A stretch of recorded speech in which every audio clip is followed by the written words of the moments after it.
ये एक ऐसा टार्डिग्रेड है जिसके अंदर हजारों वायरस मौजूद है। अगर इसे थोड़ा सा भी छू लिया तो हजारों जानलेवा बीमारियां हो जाएंगी। बाकी लोग तो इसे देखकर ही दूर भाग जाते हैं, लेकिन जैसे ही मेरी नजर इस पर पड़ी मेरी आंखें चमक उठी और फिर सबके हैरान चेहरों के सामने मैंने एक ही घूंट में उस टार्डिग्रेड को निगल लिया। आस पास के लोग मुझसे पूछने लगे कि क्या मैं पागल हूँ। उन्हें डर था कि इसे खाने के बाद मैं 3 डेज भी जिंदा नहीं बचूंगा, लेकिन मैं बस एक ठंडी मुस्कान के साथ चुप रहा, क्योंकि कुछ ही घंटों में बीमारी म्यूटेशन इवेंट शुरू होने वाला था। उसके बाद अनगिनत मॉन्स्टर पूरे ब्लू स्टार पर हमला कर देंगे। आम इंसानों के पास इन मॉन्स्टर से लड़ने की कोई ताकत नहीं होगी, लेकिन जो लोग पहले से किसी बीमारी से जूझ रहे थे वो तुरंत ताकतवर बन जाएंगे। शरीर में जितनी ज्यादा और गंभीर बीमारियां होंगी, अवेकनिंग के बाद ताकत उतनी ही खतरनाक होगी। जैसे कुछ लोगों को पिंक आई की बीमारी थी, अवेकनिंग के बाद उनकी आंखों से डिस्ट्रक्टिव लेजर निकलने लगे। वो सीधे होमलैंडर की तरह बन गए, जो किसी के सामने नहीं झुकते। लियू शी ग्रुप की लियू रुआन पहले से ही एक बेहद रेयर जेनेटिक बीमारी से पीड़ित थी। उसके पिता लियू काइलोंग ने पूरी दुनिया छान मारी, लेकिन उसका इलाज नहीं मिला। लेकिन किसे पता था कि ये बीमारी उसके लिए एक वरदान बन जाएगी। जैसे ही म्यूटेशन शुरू हुआ, लियू रुआन ने लेजेंडरी सेंट ऑफ डिजास्टर के रूप में अवेकनिंग की। उसकी कल्टीवेशन स्पीड आम अवेकन लोगों से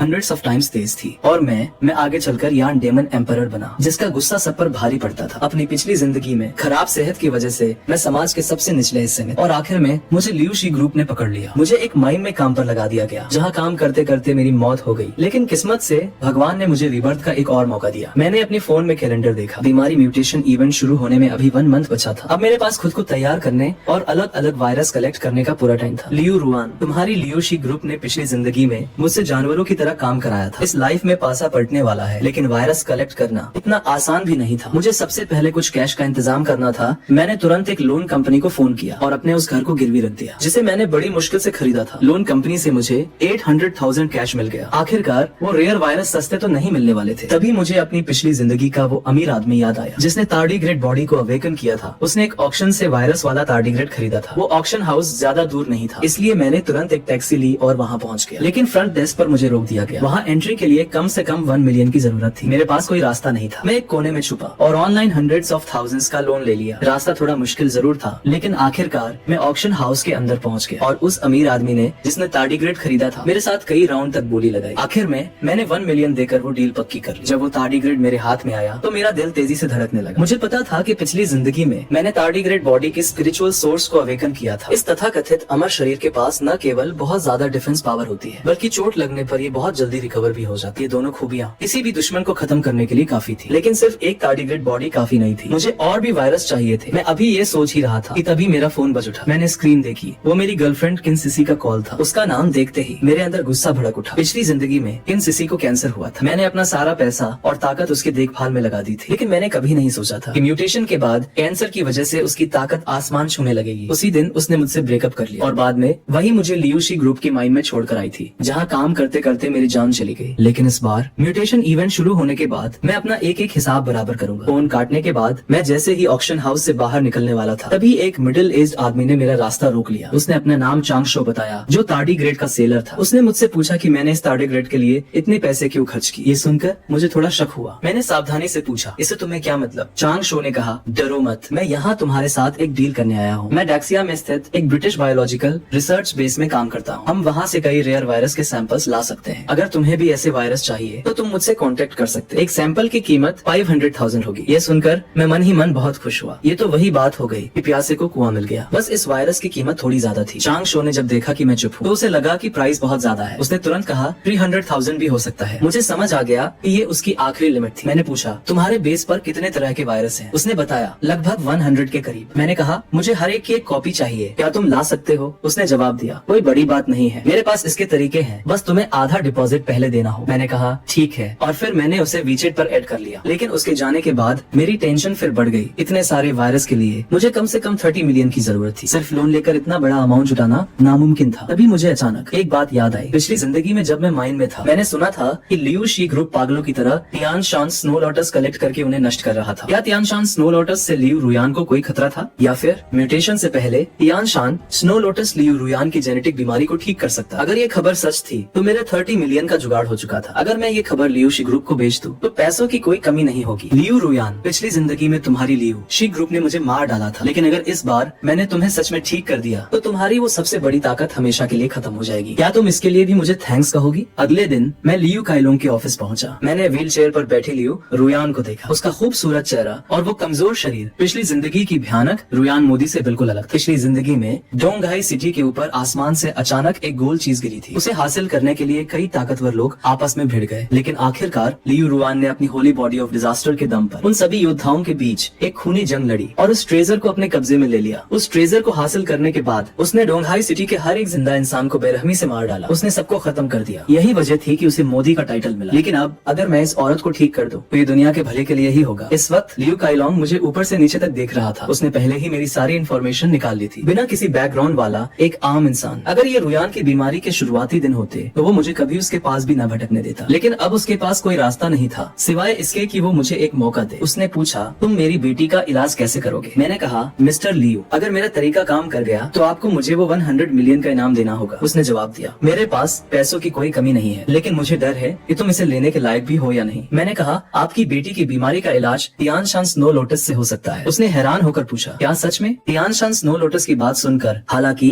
लियू काइलोंग थोड़ा कंफ्यूज था, फिर भी उसने अपने सेक्रेटरी से इसे तुरंत तैयार करने को कहा। जब तक दवा उबल रही थी मैं सामने बैठी रुआन को ध्यान से देख रहा। मैंने कभी नहीं सोचा था कि पिछली जिंदगी की वो खूंखार रुयान अवेकनिंग से पहले इतनी शांत और मासूम दिखती थी। लियू काइलोंग को मेरा इस तरह उसकी बेटी को देखना पसंद नहीं आ रहा। उसके अंदर गुस्सा बढ़ने लगा। उसने मन ही मन सोचा, अगर इस तियान शान स्नो लोटस ने काम नहीं किया तो मैं तुम्हें जिंदा नहीं छोड़ूंगा। ठीक उसी वक्त secretary Tian Shan snow lotus लेकर कमरे में आया। जैसे ही लियू रुयान ने वो दवा पी, उसका वो दाहिना हाथ जो काफी समय से पूरी तरह बेजान था अचानक थोड़ा सा हिलने लगा। ये देखकर लियू काइलोंग की आंखें फटी की फटी रह गई। ये तो चमत्कार था। मुझे उम्मीद नहीं थी कि ये सच में काम कर जाएगा। मिस्टर लियू, चूंकि मेरा ट्रीटमेंट मेथड असरदार रहा है तो मिस्टर लियू काइलोंग, क्या मैं वो 100 मिलियन युआन ले सकता हूँ? मैं यह जरूर करूँगा। मिस्टर जो के कार्ड में 100 मिलियन ट्रांसफर कर दो। Okay chairman. पास खड़ी लियू रुयान ने भी मेरे प्रति अपना शुक्रिया जताया। ये सुनकर मैं मन ही मन मुस्कुराया। जब मौका आएगा तब शायद तुम मुझे मारना चाहोगे। और तभी मेरे मोबाइल पर एक मैसेज आता है, 100 मिलियन मेरे अकाउंट में क्रेडिट हो चुके थे। अपना बैंक बैलेंस देखकर मेरी खुशी का ठिकाना नहीं रहा। मैंने उनसे कहा कि मुझे कुछ जरूरी काम है। मैं तुरंत वहाँ से मुड़ा और लियू काइलोंग के ऑफिस से बाहर निकल गया। ठीक 1 आवर बाद एक हाई एंड होटल में मैंने चांग शो के सामने 10 मिलियन का डिपॉजिट रख दिया। फिर मैंने उसका वर्क सर्टिफिकेट चेक किया, ये कंफर्म करने के लिए कि वो सच में एक एक्सपेरिमेंटर ही था। मैंने उससे कहा कि मैं तुम्हें 2 डेज का टाइम देता हूँ, उसके बाद मैं पूरा पेमेंट कर दूंगा और तुम मुझे यही माल डिलीवर कर दे। मैंने उससे ये भी कहा कि वो उन 100 वायरसों को एक ही टेस्ट ट्यूब में डाल दे। आखिर वायरस कोई मजाक नहीं होते। अगर उन्हें निगलने के बाद बीमारी म्यूटेशन इवेंट शुरू होने से पहले ही मौत हो गई तो सब कुछ वेस्ट हो जाएगा। चांग शो मेरी ये बात सुनकर थोड़ा कंफ्यूज था, लेकिन फिर भी वो तुरंत राजी हो गया। उसके लिए जब तक पैसा मिल रहा था उसे इस बात से कोई फर्क नहीं पड़ता था कि कस्टमर उसका क्या करे। चांग शो को अलविदा कहने के बाद मेरा दिल जोरों से धड़कने लगा। इन वायरसों और आने वाले बीमारी म्यूटेशन इवेंट के साथ मैं चाहे कुछ भी हो जाए एक बेहद ताकतवर इंसान बन सकता हूँ। लेकिन मैं इतने से ही सेटिस्फाइड नहीं था। आखिरकार पिछली जिंदगी में लियू रुआन जैसी ताकतवर हस्ती भी मेरे सामने कुछ नहीं थी। मेरे पास 100 से ज्यादा वायरस है पर दुनिया पर राज करने के लिए ये काफी नहीं है। अब जब मेरा रिबर्थ हो चुका है तो या तो मैं कुछ नहीं करूंगा या फिर दुनिया का सबसे ताकतवर इंसान बनकर दिखाऊंगा, वरना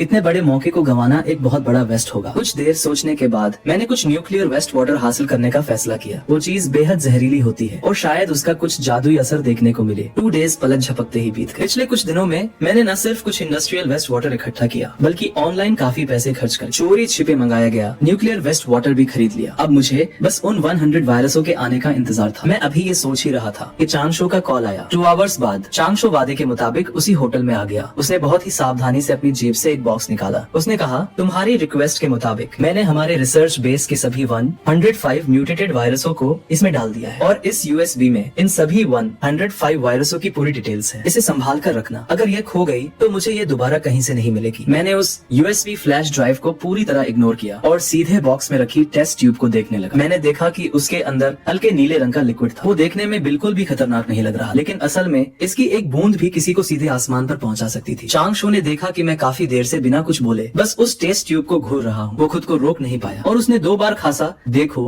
मैं पहले ही साफ साफ बता दूं, तुमने ही मुझसे इन सभी वायरसों को एक साथ मिलाने के लिए कहा था, इसलिए इसे ले जाने के बाद मैं इस बात की कोई गारंटी नहीं दे सकता कि इसके अंदर के वायरस ठीक सलामत रहेंगे या नहीं। मैंने उसकी बकवास पर ध्यान नहीं दिया और सावधानी से उस बॉक्स को फिर से सील कर दिया। फिर मैंने उससे कहा कि हमारी डील पूरी हो चुकी है और मैं तेजी से कमरे से बाहर निकल गया। मेरे जाने के बाद चांग शो ने देखा कि टेबल पर रखी वो यूएसबी फ्लैश ड्राइव अभी भी वहीं पड़ी थी। वो थोड़ा हैरान तो हुआ, लेकिन अब जब उसे पैसे मिल चुके थे तो वो फालतू के पचड़ों में नहीं पड़ना चाहता था। उसने पैसे उठाए और होटल से चला गया। इस तरह आम दिन बहुत तेजी से बीतने लगे। पिछले कुछ दिनों में मैंने बचे हुए कई मिलियन युआन को अलग अलग हाई एंड जगहों पर ऐशो आराम में उड़ा दिया। इसके साथ ही मैंने कई बेहद जरूरी वायरस भी इकट्ठे कर लिए थे। इस वक्त मेरी स्टोरेज अलमारी पूरी तरह से भर चुकी थी। मैं भी सांपों और बिच्छुओं जैसी कुछ और जहरीली चीजें हासिल हासिल करने के बारे में सोच ही रहा था कि तभी टीवी पर एक ब्रेकिंग न्यूज फ्लैश हुई। एक अर्जेंट ब्रेकिंग न्यूज। ठीक 10 मिनट्स पहले देश एच में नदी पर बना एक पुल अचानक ढह गया। इसमें भारी नुकसान की आशंका। हालांकि टीवी पर दिख रही पिक्चर्स काफी धुंधली थी, लेकिन धुंधलेपन के बावजूद साफ देखा जा सकता था कि यह देश एच का वही मशहूर ब्रिज था। वो आलीशान और बेहद मजबूत दिखने वाला ब्रिज अब बीच में से टूटकर पूरी तरह अलग हो चुका था। देखकर ऐसा लग रहा था जैसे किसी विशाल चीज ने उसे लात मारकर उड़ा दिया हो। इस सीन को देखते ही मैं झटके से होश में आ गया। बीमारी म्यूटेशन इवेंट का समय सच में करीब आ चुका था। हजारों मीटर लंबा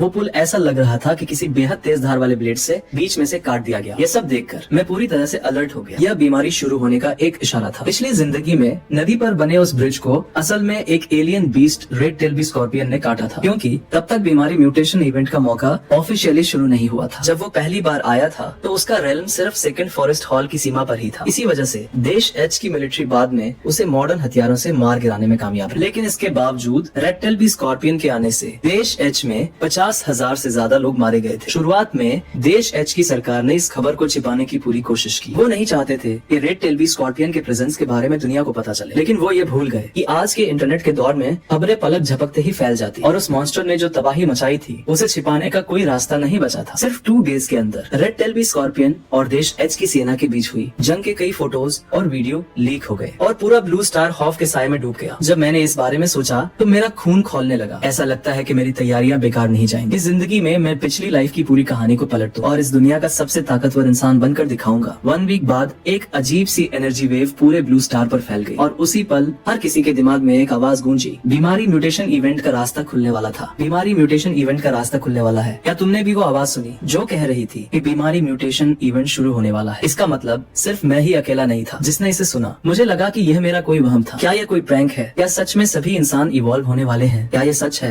आवाज ने कहा था कि बीमारी जितनी गंभीर होगी इवोल्यूशन का लेवल उतना ही बड़ा होगा। मुझे कल ही लास्ट स्टेज के लंग कैंसर का पता चला है। क्या अब मेरे बचने की कोई उम्मीद है? लास्ट स्टेज के लंग कैंसर से बचने का कोई रास्ता नहीं है? तुम तो सीधे ऊपर जाने वाले हो। इंटरनेट पर चल रही इन बेतुकी बहसों को देखकर मेरा उनमें कोई इंटरेस्ट नहीं था। मैंने तुरंत उन सभी वायरसों को बाहर निकाला जिन्हें मैंने बड़ी मुश्किल से इकट्ठा किया था। मैं अभी सोच ही रहा था कि सबसे पहले कौन सी बोतल इस्तेमाल करूं कि तभी अचानक मेरा फोन बज उठा। क्या तुमने सुना? बीमारी म्यूटेशन इवेंट का रास्ता खुलने वाला है। भगवान सच में बहुत दयालु है। उन्हें पता है कि मेरी यानी चिन सिसी की जिंदगी इतनी जल्दी खत्म नहीं हो सकती। क्या मैं सही कह रही हूँ? अगर तुमने उस वक्त मुझे अपनी किडनी देने से मना न किया होता तो मुझे आज ये बड़ा मौका कभी नहीं मिलता। क्या तुम बाहर आकर मुझसे मिल सकते हो? अब जब मुझे पता है कि तुम्हें अपने किए पर पछतावा हो रहा है तो मैं तुम्हें एक मौका देती हूँ। जिस दिन बीमारी म्यूटेशन इवेंट शुरू होगा तुम मेरे घर आना। मुझे देखना है कि तुम कितनी माफी मांगते हो। उसके बाद ही मैं सोचूंगी कि तुम्हें माफ करना है या नहीं। बीमारी म्यूटेशन इवेंट का रास्ता खुलने वाला था। क्या तुमने भी वो आवाज सुनी जिसमें कहा गया कि बीमारी म्यूटेशन इवेंट शुरू होने वाला है? इसका मतलब मैं अकेला नहीं था जिसने ये सुना। मुझे लगा था कि ये मेरा कोई वहम था। क्या ये कोई प्रैंक हो सकता है? सभी इंसान इवॉल्व होने लगे हैं? क्या ये सच है? इसमें कहा गया है कि बीमारी जितनी गंभीर होगी इवोल्यूशन का लेवल उतना ही ऊंचा होगा। मुझे कल ही लास्ट स्टेज के लंग कैंसर का पता चला था। क्या अब भी बचने की कोई उम्मीद है? लास्ट स्टेज के लंग कैंसर में उम्मीद कैसी? तुम तो सीधे ऊपर का टिकट कटाने वाले हो। इंटरनेट पर चल रही इन तमाम बहसों को देखकर मुझे उनमें कोई दिलचस्पी नहीं थी। मैंने उन सभी वायरसों को बाहर निकाला जो मैंने पहले इकट्ठे किए थे। मैं अभी सोच ही रहा था कि सबसे पहले कौन सी बोतल उठाऊं। तुमने सुना? बीमारी म्यूटेशन इवेंट का रास्ता खुलने वाला है। भगवान सच में बहुत समझदार है। उन्हें पता है कि मेरी चिन सिसी की लाइफ इतनी जल्दी खत्म नहीं होनी चाहिए। क्या मैं सही कह रही हूँ? अगर तुमने शुरू में मुझे अपनी किडनी देने से मना न किया होता तो मुझे आज ये शानदार मौका कभी नहीं मिलता। क्या मैं बाहर आकर तुमसे मिल सकती हूँ? मैं अभी भी तुमसे कुछ पूछना चाहती हूँ। अब मुझे समझ आ रहा है कि मुझे पछतावा हो रहा है तो ठीक है, मैं तुम्हें एक मौका दूंगा। जिस दिन बीमारी म्यूटेशन इवेंट शुरू होगा उस दिन मेरे घर आ जाना। मुझे तुम्हारा अपॉलॉजी एटीट्यूड देखना है। उसके बाद मैं सोचूंगा कि तुम्हें माफ करना है या नहीं। फोन काटने के बाद मैं खुद को मुस्कुराने से नहीं रोक पाया। मेरे चेहरे पर एक ठंडी हंसी थी। जब सही समय आएगा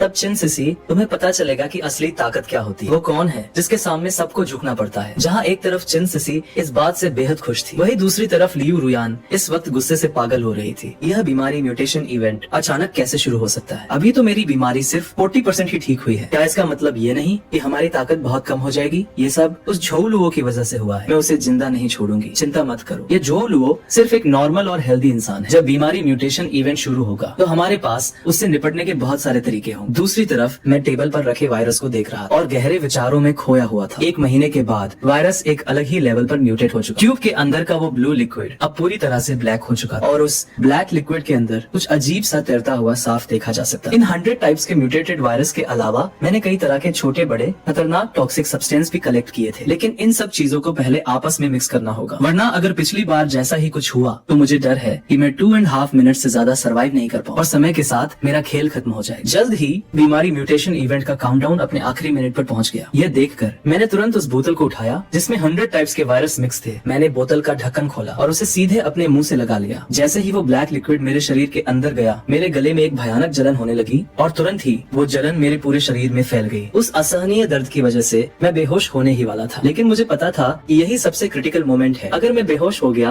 तो मेरी अब तक की सारी मेहनत बेकार हो जाएगी। मैंने उस भयानक दर्द को बर्दाश्त किया और एक बार फिर उस बोतल को उठाया जिसमें वेस्ट वाटर और दूसरे जहर मिक्स थे। मैं एक ही सांस में उस पूरी बोतल को पी गया। एक ऐसा दर्द जिसे शब्दों में बयां नहीं किया जा सकता मेरे पूरे शरीर में फैल गया। मेरा चेहरा सूजकर बिल्कुल लाल हो चुका था। मेरी स्किन पर जगह जगह खून के निशान उभर आए थे। मैं इस वक्त नर्क से आए किसी शैतान जैसा दिख रहा था। इसी तरह एक बेहद मुश्किल मिनट बीतने के बाद आखिरकार बीमारी म्यूटेशन इवेंट शुरू हो गया। जैसे ही काउंटडाउन खत्म हुआ, एक ब्लू एनर्जी ने मेरे पूरे शरीर को कवर कर लिया। वो सभी लोग जो पहले किसी न किसी बीमारी से जूझ रहे थे, वो इस पल पूरी तरह से ठीक हो चुके थे। यही नहीं, उन्हें अलग अलग लेवल्स पर पावर्स भी मिल चुकी थी। जैसे जिन लोगों को स्किन की बीमारियां थी, वो अब आग और पानी से पूरी तरह से सेफ थे, और जो लोग बचपन से चल नहीं सकते थे, वो मजबूत होने के बाद ऊंची ऊंची बिल्डिंग्स के बीच आसानी से उड़ सकते थे। इस पल मुझे उस भयानक दर्द से आजादी मिल चुकी थी और तभी एक गोल्डन एनर्जी ने मेरे पूरे शरीर को घेर लिया। मेरी आंखों के सामने अनगिनत वायरस के नाम फ्लैश होने लगे और हर एक वायरस मुझे एक बेहद पावरफुल टैलेंट दे सकता। मैं इन टैलेंट्स को देखकर हैरान ही। तभी सिस्टम का बीप साउंड गूंजा। 138 टाइप्स के नेगेटिव स्टेट्स डिटेक्ट किए गए हैं। सभी डिजीज की कंडीशंस पूरी हो चुकी है। बधाई हो,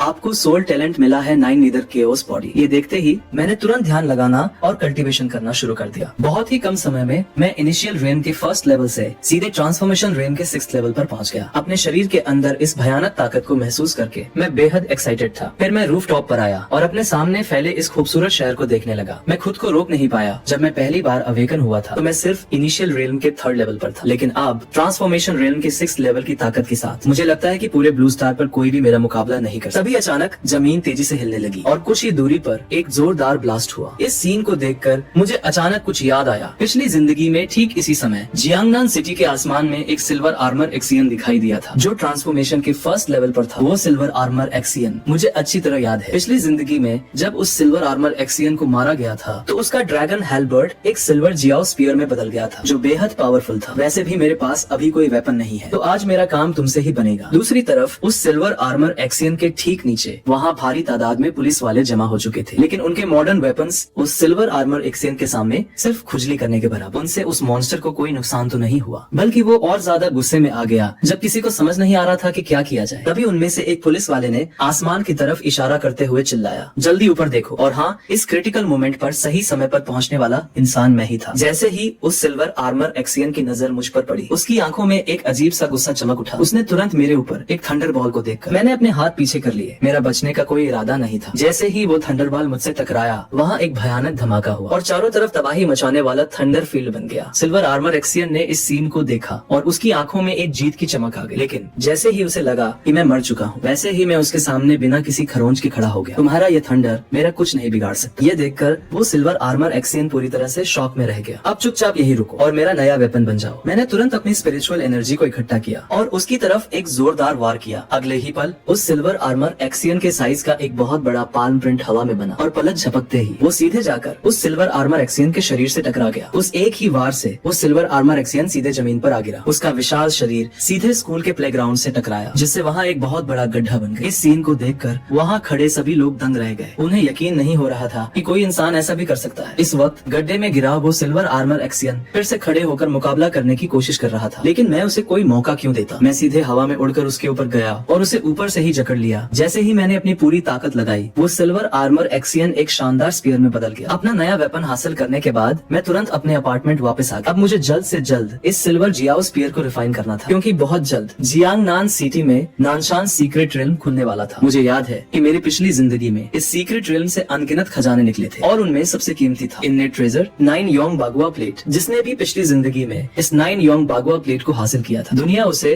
गुआ जिया तियानजुन के नाम से जानती थी। इस ट्रेजर को पाने से पहले वो इनिशियल रिल्म का एक मामूली सा रुकी था, लेकिन इस सबसे पावरफुल डिफेंसिव ट्रेजर को पाने के बाद मेरी ताकत एकदम से आसमान छूने लगी थी। इस 9 यांग बागुआ प्लेट की मदद से मैं अकेले ही 5 फॉरबिडन रियल्म बीस्ट किंग्स के कंबाइंड अटैक को झेलने में कामयाब रहा था। और इस म्यूटेशन इवेंट के शुरू होने के बाद हेवन की मर्जी से कल्टीवेशन के 5 रेल्स तय किए गए थे, जो थे initial realm, spirit transformation realm, divine realm, soul transformation realm और फॉरबिडन रेल। मुझे मुझे जल्द से जल्द अपनी ताकत बढ़ानी होगी ताकि मैं उस नाइमयोंग बागवा प्लेट को हासिल कर सकूं। जैसे ही मैंने अपनी स्पिरिचुअल एनर्जी को उस सिल्वर जियाओ स्पीयर के अंदर भेजा, उसके अंदर बची हुई मॉन्स्टर की बची हुई एनर्जी तुरंत नष्ट हो गई और जल्द ही मैंने सक्सेसफुली उस सिल्वर जियाओ स्पीयर को रिफाइन कर लिया। मैंने उस सिल्वर जियाओ स्पीयर को संभाल कर अपने पास रख लिया, खिड़की से बाहर छलांग लगाई और कुछ ही देर में चिन सिसी के घर पहुंच गया। चिन सिसी ने जब मुझे वहाँ देखा तो वो हैरान रह गई। उसे उम्मीद नहीं थी कि मैं इतना बड़ा कदम उठाने की हिम्मत करूँ। उसने तुरंत मेरे ऊपर हमला कर दिया, लेकिन मैंने बस अपना हाथ थोड़ा सा उठाया और उसके वार को आसानी से ब्लॉक कर दिया। इस बात ने चिन सिसी को शॉक में डाल दिया। उसने कभी नहीं सोचा था कि मेरे अंदर उसका सामना करने की ताकत हो। चिन सिसी, क्या तुम्हें सच में लगता है कि तुम बहुत स्ट्रॉन्ग हो? क्या तुम्हें लगता है कि तुम इनिशियल रेल और स्पिरिट ट्रांसफॉर्मेशन रेल में बहुत स्ट्रॉन्ग हो? इम्पॉसिबल, ये इम्पॉसिबल है। तुम स्पिरिट ट्रांसफॉर्मेशन रेल में कैसे हो सकते? तुम एक अवेकंड कैसे हो सकते? मैंने उससे फालतू की बातें नहीं, मैंने सीधे अपने सिल्वर जियाओ स्पीयर को समन किया और एक ही झटके में उसे उसके सीने के पार कर दिया। और इसी के साथ दूसरी तरफ लियू रुयान की बीमारी भी काफी हद तक ठीक हो चुकी थी, लेकिन उसने फिर भी होली बॉडी ऑफ डिजास्टर को अवेकन कर लिया था। हालांकि अब उसकी ताकत पिछली जिंदगी के मुकाबले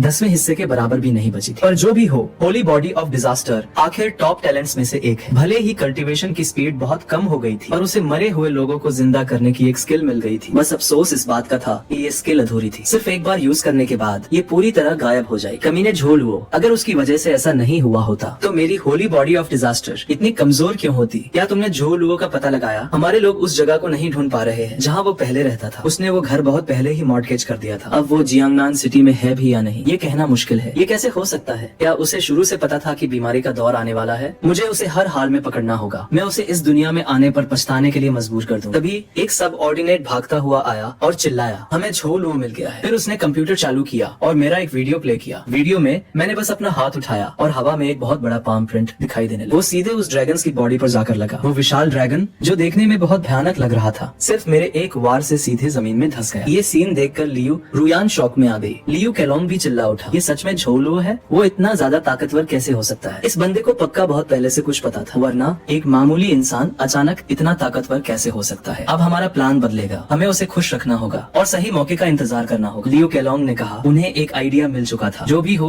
वो अंदर ही अंदर थोड़ा एक्साइटेड था। लियू रुआन को ये सुनकर थोड़ा बुरा लगा, लेकिन उसके पास कोई और रास्ता नहीं था। उसने तुरंत अपनी जिद छोड़ दी। वो झोलुओ का कॉन्टैक्ट नंबर ढूंढने के लिए तैयार हो गई। मैं खुद उसे मिलने जाऊँ। अगले दिन मैं जैसे ही बाहर निकला, मेरे फोन पे वाइब्रेशन हुआ। मैंने फोन देखा तो पता चला कि ये लियू ग्रुप से कॉल था। मेरा नाम झोलुओ है, बताइए क्या काम है? बहुत बढ़िया, आप सच में मिस्टर झो है। मेरा नाम लियू केलोंग है। मैं पिछले कुछ दिनों से आपको ढूंढ रहा था। आपने मेरी बेटी का जो इलाज किया, मैं उसका एहसान चुकाना चाहता हूँ। शुक्र है आप मिल गए। मिस्टर लियू, आप मेरा एहसान कैसे चुकाना चाहते हैं? झोलुओ जी, हमारे लियू ग्रुप पर आपका इतना बड़ा एहसान है कि मैं फोन पर इसे बयान नहीं कर सकता। मिस्टर झो, क्यों ना आप मुझे अपना एड्रेस बता दें, मैं खुद अपनी बेटी को लेकर आपसे मिलने आऊंगा। ये सुनकर मैं हैरान रह गया। मुझे उम्मीद नहीं थी कि लियू केलोंग खुद मेरे पास आएगा। फिर मैंने उसे अपने अपार्टमेंट का एड्रेस भेज दिया। जब तुम खुद चलकर मौत के मुंह में आना चाहते हो तो मैं भला क्यों मना करूं? मेरा अंदाजा बिल्कुल सही था। झोलुओ अभी भी हमारे लियू ग्रुप के साथ अपने पुराने रिश्तों के बारे में सोच रहा है। चलो बेटी, हम दोनों मिलकर झोलुओ से मिलने चलते। बस याद रखना, उसके सामने अपनी नफरत को बिल्कुल मत दिखा। जब तक हमें सब्र रखना होगा, बदला हम बाद में लेंगे। मुझे अच्छे से पता है कि क्या करना है। मैं झोलुओ को शक का एक भी मौका नहीं दूंगी। बहुत अच्छे, अब देर नहीं करनी चाहिए। हम तुरंत निकल पड़े और जल्द ही लियू केलोंग और उसकी बेटी मेरे भेजे हुए एड्रेस पर पहुंच गए। मिस्टर झो,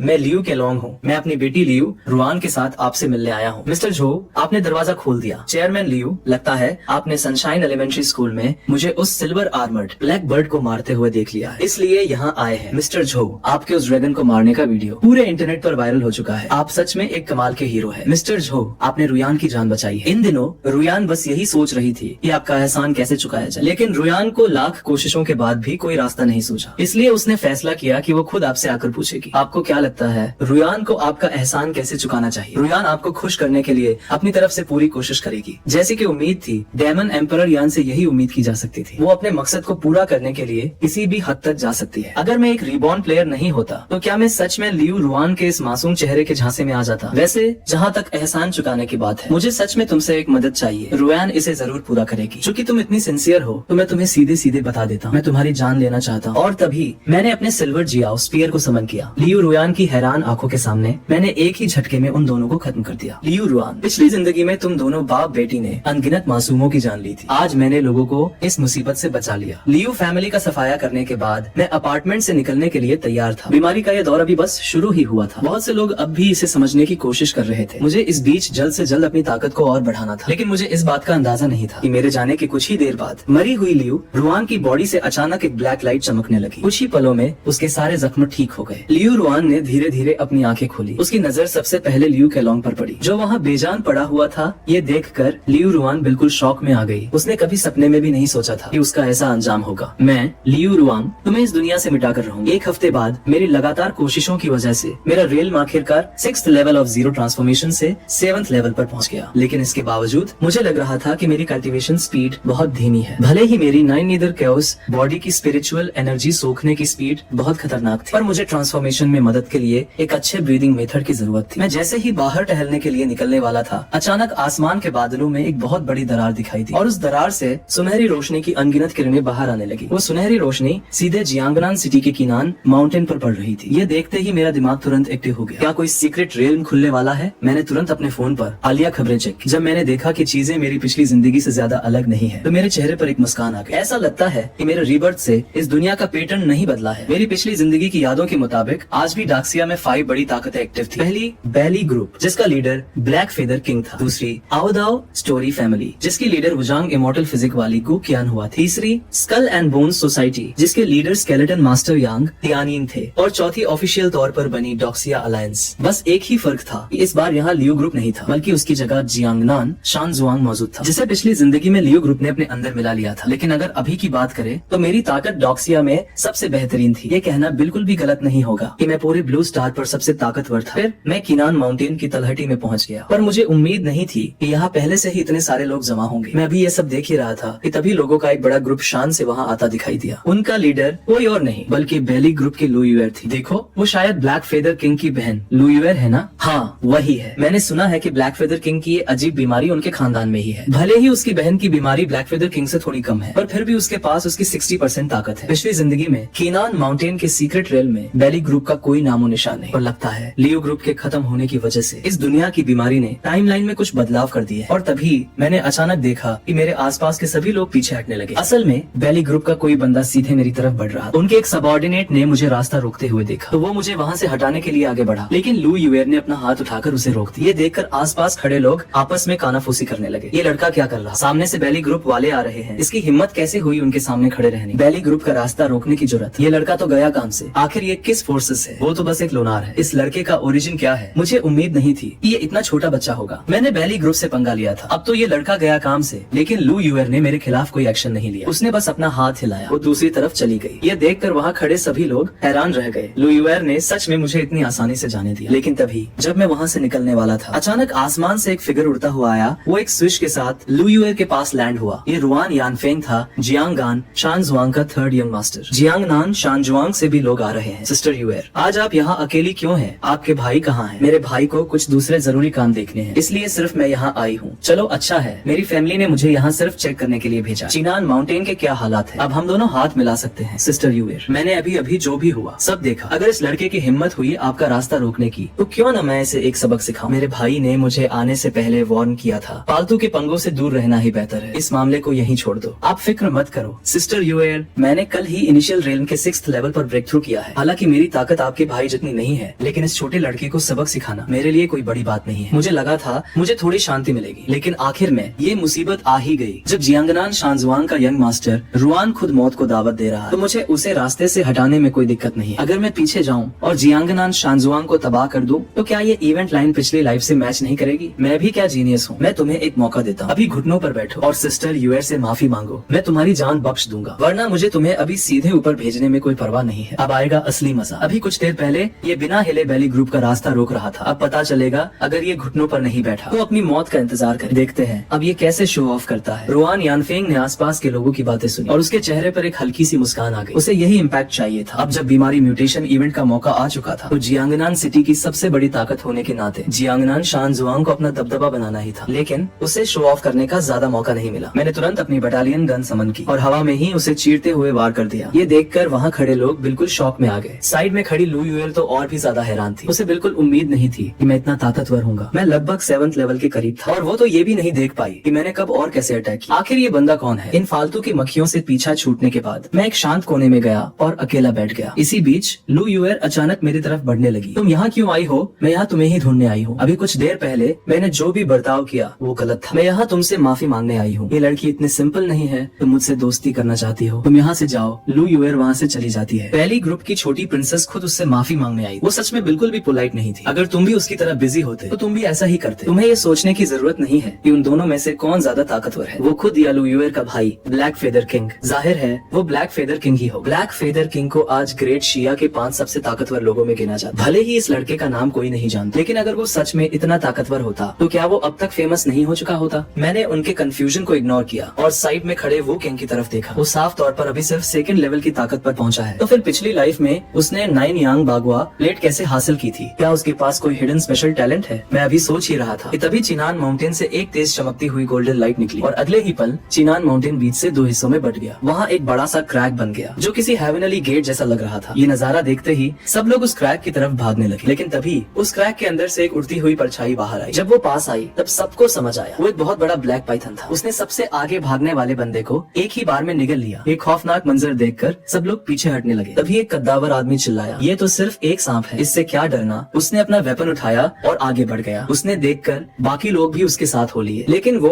उस जायंट पाइथन के सामने टिक नहीं पाए। कुछ ही देर में उस पाइथन ने सबको बुरी तरह जख्मी कर दिया। इसी बीच लू यूएर ने अचानक अपने पंख फैलाए। पलक झपकते ही वो उड़कर पाइथन के ऊपर पहुंच गई। उसने अपने ब्लैक विंग्स से पाइथन पर वार किया और दर्जनों ब्लैक फेदर्स गोली की रफ्तार से बाहर निकले। वो सीधे उस जायंट पाइथन की तरफ बढ़े। भले ही इन फेदर्स ने पाइथन के डिफेंस को तोड़ दिया था, लेकिन इसने पाइथन को बुरी तरह गुस्सा दिला दिया। तभी उस जायंट पाइथन ने अपना सिर उठाया और सीधे लू यूएर के पंखों को चबा लिया। लू यूएर ने अपना बैलेंस खो दिया और वो सीधे आसमान से नीचे आ गिरी। वो जमीन पर बहुत जोर से गिरी। वो काफी जख्मी हो चुकी थी और उसमें लड़ने की बिल्कुल ताकत नहीं बची थी। जैसे ही वो पाइथन उसे निगलने के लिए आगे बढ़ा, तभी एक ताकतवर आदमी उसके सामने आकर खड़ा हो गया। उस आदमी के लगातार हमलों की वजह से जायंट पाइथन पीछे हटने लगा। जी हाँ, ये कोई और नहीं बल्कि चाइना अलायंस का चू हान्यून था। लेकिन इसके बावजूद वो भी उस जायंट पाइथन का मुकाबला नहीं कर पा रहा। उसके पास हेडक्वार्टर को इन्फॉर्म करके सपोर्ट बुलाने के अलावा कोई रास्ता नहीं बचा था। ये पाइथन बहुत ज्यादा ताकतवर है। सपोर्ट आने में अभी 10 मिनट लगेंगे। 10 मिनट? अगर मैं 3 मिनट भी टिक पाया तो बहुत बड़ी बात होगी। जब मुझे लगा कि ये लोग इस सिचुएशन को संभाल नहीं पाए तो मैंने अपनी बटालियन गन निकाली। मैं सीधे उस जायंट पाइथन के ऊपर कूद गया और फिर मैंने पूरी ताकत से एक जोरदार वार किया। मेरी बटालियन गन ने पल भर में उस जायंट पाइथन के सिर को ऊपर से नीचे तक चीर दिया और वो खतरनाक मॉन्स्टर एक ही झटके में ढेर हो गया। चू हान्यून ये नजारा देखकर पूरी तरह शॉक में था। उसे यकीन नहीं हो रहा था कि जिस पाइथन का वो बाल भी बाका नहीं कर पा रहा, उसे मैंने सिर्फ एक ही शॉट में मार गिराया। तभी उसे याद आया, कुछ समय पहले जियांगनान सिटी के आसमान में ईगल आर्मर्ड ब्लैकबर्ड का खात्मा भी मैंने ही किया। अब जब खतरा टल चुका था तो बाकी सब लोग बादलों की तरह उस गोल्डन क्रैक की तरफ दौड़ पड़े। सीक्रेट रेल के अंदर कदम रखते ही उन्हें वहाँ एक घना जंगल दिखाया और उस जंगल के ठीक बीच में एक पुरानी सी दिखने वाली टावर जैसी बिल्डिंग खड़ी थी। क्या ये वही फ्लोटिंग पगोडा है जिसके बारे में पिछली लाइफ की न्यूज में बताया गया था? टावर के अंदर जाने पर सिर्फ एक स्पाइरल सीढ़ी थी जो सीधे टॉप पर जाती थी। ये दिखने में तो नॉर्मल लग रही थी, लेकिन जैसे ही लोगों ने उस पर कदम रखा उन्हें एहसास हुआ आप जितना ऊपर जाओगे ग्रेविटी उतनी ही बढ़ती जाएगी। जरा सी चूक और आप सीधे नीचे गिर जाओगे। मैं तुरंत टावर पर नहीं चढ़ा बल्कि मैं एक तरफ छिप गया और चुपके से वू कियान पर नजर रखने लगा। आखिरकार इस बार मेरा मेन गोल 9 यांग बागवा प्लेट हासिल करना था और मेरी ताकत के हिसाब से इस पगोडा पर चढ़ना मेरे लिए कोई मुश्किल नहीं था। मैं अभी ये सोच ही रहा था कि वू कियान ने सीढ़ियों की तरफ बढ़ना शुरू कर दिया। शुरुआत में वो काफी आसानी से चढ़ रहा था, लेकिन जैसे ही वो 19th फ्लोर पर पहुंचा वो अचानक रुक गया। इस वक्त उसे ऐसा महसूस हो रहा था जैसे उसके शरीर पर भारी बोझ रख दिया गया। वो एक कदम भी आगे नहीं बढ़ा पा रहा था। हार मानकर उसने आखिरकार पीछे हटने का फैसला किया। हॉल में वापस आने के बाद वू कियान दूसरी तरफ के दरवाजे की ओर जाने लगा। ये देखकर मुझे काफी खुशी हुई। इसका मतलब वो बागवा प्लेट इस पगोडा के अंदर नहीं थी। मैं भी चुपचाप उसके पीछे पीछे चल दिया। पगोडा से बाहर निकलने के बाद वू कियान अपनी गट फीलिंग के हिसाब से एक तरफ बढ़ा और सीधे घने जंगल में चला गया। लेकिन वो अभी ज्यादा दूर नहीं गया था। एक अजीब से मॉन्स्टर ने उसका रास्ता रोक लिया। ये मॉन्स्टर काफी ताकतवर था और दिखने में बिल्कुल एक टाइगर जैसा था, लेकिन उसके माथे के बीच में एक लंबा सा सींग था। इस सीन को देखकर वो कियान शॉक में रह जाता है। वो तुरंत पीछे मुड़ता है और दूसरी तरफ भागने लगता है, लेकिन वो अजीब मॉन्स्टर उसे इतनी आसानी से छोड़ने वाला नहीं था। वो लगातार उसका पीछा कर रहा था। जैसे ही वो मॉन्स्टर उसके बिल्कुल करीब पहुंचने वाला होता है वो कियान अचानक चकमा देता है और एक छोटे से गैप के अंदर घुस जाता है। पीछे आ रहा मॉन्स्टर साइज में काफी बड़ा था। वो उस दरार पर 2-3 बार हमला करता है और फिर हार मानकर वहाँ से चला जाता। खतरा टल चुका था ये देखकर वो कियान गुफा की गहराई की तरफ बढ़ने लगता है। गुफा के अंदर बहुत अंधेरा था। एंट्रेंस से आ रही सूरज की कुछ किरणों के अलावा वहाँ रोशनी का कोई और सोर्स नहीं था। ध्यान से छानबीन करने के बाद उसे जल्द ही अंदर एक ट्रेजर मिलता है। गुफा की सबसे आखिरी दीवार के पास आधा मीटर ऊंचा एक स्टोन प्लेटफॉर्म था और उस प्लेटफॉर्म के ऊपर एक बागवा प्लेट रखी हुई थी। ये देखकर वो कियान की खुशी का ठिकाना नहीं रहता, लेकिन जैसे ही वो उसे उठाने के लिए हाथ आगे बढ़ाता है अचानक एक हाथ आकर उसकी गर्दन पकड़ लेता है और अगले ही पल वो पूरी तरह बेहोश हो जाता है। सॉरी, ये बागुआ प्लेट अब हमारी है। मैं आगे बढ़ता हूँ और उस बागुआ प्लेट को अपने हाथ में ले लेता हूँ। जैसे ही मैं उस बागुआ प्लेट को टच करता हूँ, धूल से ढकी वो प्लेट अचानक एक सुनहरी रोशनी से चमक उठती है। करीब 2.5 मिनट्स के बाद वो बागुआ प्लेट मुझे अपने ओनर के रूप में एक्सेप्ट कर लेती है। फिर मैं उसे ध्यान से देखने लगता हूँ। मुझे फील हो रहा था कि मेरा और उस बागुआ प्लेट का कोई गहरा कनेक्शन है, एक अजीब सा कनेक्शन। और तभी मैं उस बागुआ प्लेट को अपनी बॉडी के अंदर समाने देता हूँ। अब जब मुझे 9 यांग बागुआ प्लेट मिल चुकी थी, तो अब टाइम था उस फ्लोटिंग पकोड़ा को ट्राई करने का। लेकिन जैसे ही मैं गुफा से बाहर पैर रखता हूँ, वही टाइगर जैसा दिखने वाला मॉन्स्टर मेरी तरफ झपट पड़ता। ये देखकर मैं तुरंत अपनी 9 यांग बागुआ प्लेट को रिलीज करता हूँ, ताकि देख सकूं कि इस मैजिक वेपन में कितना दम। तभी बागुआ प्लेट पर अचानक 8 कैरेक्टर्स चमकने लगते हैं, जैसे फ्रंट अपोजिशन और बाकी सब। ये 8 कैरेक्टर्स मिलकर एक ट्रांसपेरेंट प्रोटेक्टिव शील्ड बना लेते हैं, जो मुझे सेंटर में पूरी तरह से सेफ रखती है। वो टाइगर जैसा मॉन्स्टर चाहे जितनी कोशिश कर ले, वो इस प्रोटेक्टिव शील्ड को नहीं तोड़ पाता। ये देखकर मैं तुरंत अपनी सिल्वर जियाओ स्पीयर को समन करता हूँ। मैं आगे बढ़ता हूँ और सिर्फ एक शॉट में उसका काम तमाम कर देता हूँ। इस मॉन्स्टर की ताकत काफी कम थी। ये मेरी 9 यांग बागुआ प्लेट की असली पावर को बाहर नहीं ला पाया। उसे खत्म करने के बाद मैं फ्लोटिंग पगोड़ा की तरफ बढ़ने लगता हूँ। आखिर सीक्रेट रेलम का टाइम खत्म होने वाला और मुझे जल्द से जल्द टॉवर के टॉप पर पहुंचना था। फिर मैं तेजी से फ्लोटिंग पगोड़ा की सीढ़ियों पर चढ़ने लगता हूँ। क्या ये बंदा सच में इंसान है? ये तो कुछ ज्यादा ही कमाल है। फ्लोटिंग पगोड़ा का टॉप दरअसल एक सीक्रेट रूम था और उस सीक्रेट रूम के बीचों बीच एक स्टोन पिलर खड़ा था। उस स्टोन पिलर के बीच में बने खांचे को देखकर मैं हैरान रह जाता। आखिर इसका शेप बिल्कुल मेरी बागुआ प्लेट जैसा क्यों है? क्या ये बागुआ प्लेट इस फॉर्मेशन की चाबी है? ये सोचते ही मैं तुरंत बागुआ प्लेट को उसमें फिट कर देता हूँ। जैसे ही बागुआ प्लेट और वो पिलर एक दूसरे से जुड़ते हैं, मेरे पैरों के नीचे बना रहस्यमयी फॉर्मेशन अचानक एक्टिवेट हो जाता है। पूरा सीक्रेट रूम एक अजीब सी धुंधली रोशनी से भर जाता है। उस फॉर्मेशन से धीरे धीरे एक एनर्जी बॉल बनने लगती है, जो किसी सूरज की तरह चमक रही थी और आखिर में वो पिलर के टॉप पर रखी बागुआ प्लेट के अंदर समा जाती। बागुआ प्लेट के उस चमकते सूरज को एब्जॉर्ब करते ही उसकी सरफेस पर एक लाल रंग का हेलो घूमने लगता है। वो दिखने में वाकई कमाल का लग रहा था। इसके बाद जैसे ही मैं उस बागुआ प्लेट को टच करता हूँ, वो रिकास्ट की हुई 9 यांग बागुआ प्लेट वापस मेरी बॉडी में समा जाती है और मुझे तुरंत उसकी नई एबिलिटी का पता चलता है। अब मैं किसी भी अटैक को